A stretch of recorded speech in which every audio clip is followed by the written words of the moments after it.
नमस्कार दोस्तों, रामायण की कथा तो सभी ने सुनी होगी, जिसमें श्री राम और माता सीता के जीवन से जुड़े जीवन के पहलुओं को दिखाया गया है।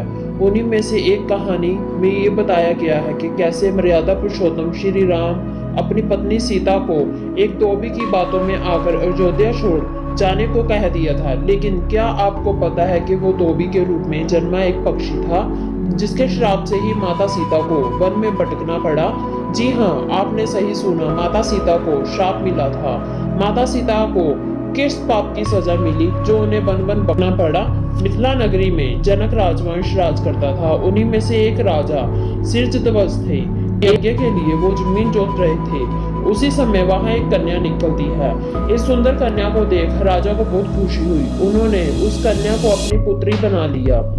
उसका नाम सीता रखा गया। एक दिन सीता अपनी सहेलियों साथ बगीचे में खेल रही थी। उन्हें वहां एक तोते का जोड़ा दिखाई दिया जो बहुत ही खूबसूरत था। वे दोनों पक्षी पर्वत की चोटी पर बैठकर बातें कर रहे थे। पृथ्वी पर श्री राम नाम से विख्यात एक बड़े सुंदर राजा होंगे। उनकी महारानी का नाम सीता होगा। श्री राम सीता के साथ कई वर्षों तक राज्य करेंगे। धन्य है वो जानकी देवी और धन्य है वे श्री राम। तोते की ऐसी बातें सुनकर सीता ने सोचा, ये दोनों तो मेरे ही बारे में बातें कर रहे हैं। इन्हें पकड़कर मैं अपने जीवन से जुड़ी बातें पूछ सकती हूँ। इसीलिए उन्होंने अपनी सहेलियों से उन पक्षियों को पकड़कर लाने को कहा। उनकी सहेलियां उस पर्वत पर गई और दोनों पक्षियों को पकड़कर ले आई। माता सीता उन पक्षियों से कहती है कि तुम बहुत सुंदर हो, कोई भी नुकसान नहीं पहुंचाऊंगी।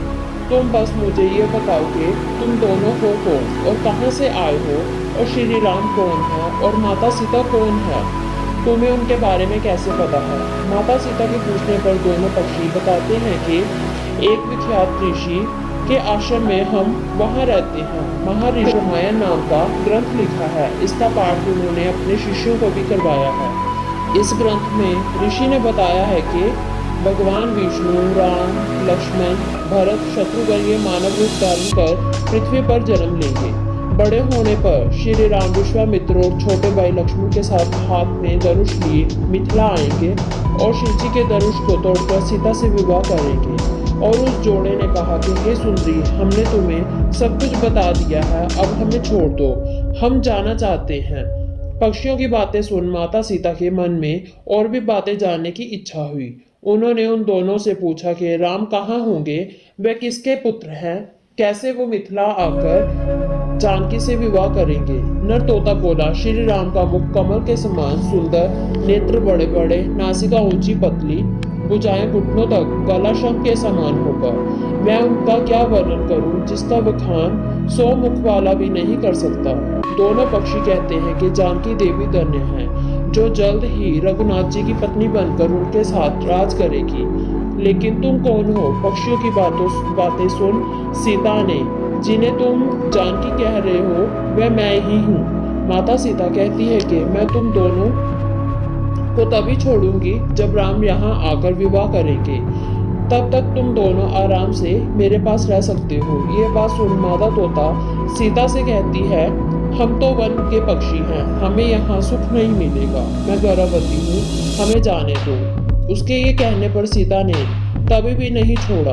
तब नर तोते ने कहा, सीता मेरी पत्नी को छोड़ दो, ये गर्भवती है। जब ये बच्चों को जन्म दे देगी तब इसे लेकर मैं वापस आ जाऊंगा। तब सीता ने कहा, तुम आराम से जा सकते हो, लेकिन ये मुझे बहुत पसंद है। तुम घबराओ नहीं, मैं इसकी अच्छे से देखभाल करूंगी।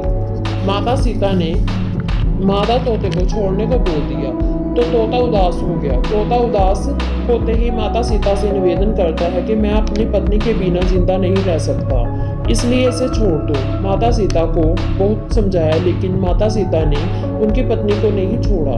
मादा तोते ने सीता माता को क्रोध में आकर श्राप दिया कि जिस प्रकार तुम मेरे पति से मुझे अलग कर रही हो, तुझे भी स्वयं गर्भवती की अवस्था में श्री राम से अलग होना पड़ेगा। कुछ दिन पति से बिछड़ने के दुख से मादा तोता के प्राण निकल गए। पत्नी की मौत के बाद नर तोता बहुत दुखी हुआ। फिर वह सीता से बोला, मैं मनुष्य के रूप में श्री राम की नगरी में अयोध्या में जन्म लूंगा।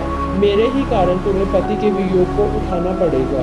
यह कहकर वह तोता वहां से उड़ गया। कुछ साल बाद उसका जन्म धोबी के रूप में हुआ। उस धोबी के कारण ही माता सीता का अपमान हुआ। उन्हें अपने पति से अलग होना पड़ा।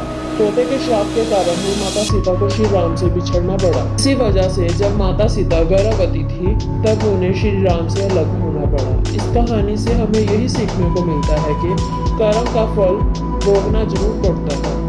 वीडियो पसंद आई हो तो वीडियो को लाइक शेयर जरूर करें। चैनल को सब्सक्राइब करना ना भूलें।